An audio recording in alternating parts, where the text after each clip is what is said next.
If somebody bets a vessel, a boat at Cape Coast, and you decide to go to the north, go to the Bono area, get to the Ashanti area, get into the Asin area, and you are chasing your own people, the strongest amongst them.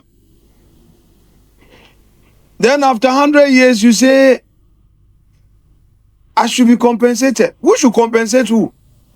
Mr. Speaker, with the greatest respect, I don't want us to create a certain impression that,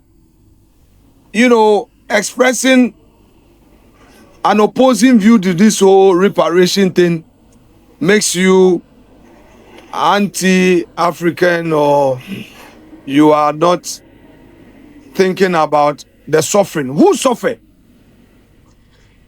We maltreated our own. We maltreated our own and told the white man that he should also maltreat our own.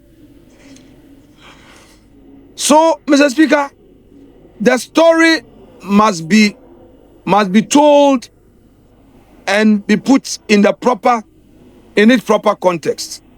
It is also a fact that inhumane treatment, the unfortunate humiliation, the marginalization, the injustice, the abuse of our ancestors who became victims of this slave trade, Mr. Speaker, must be condemned, and I so condemn him.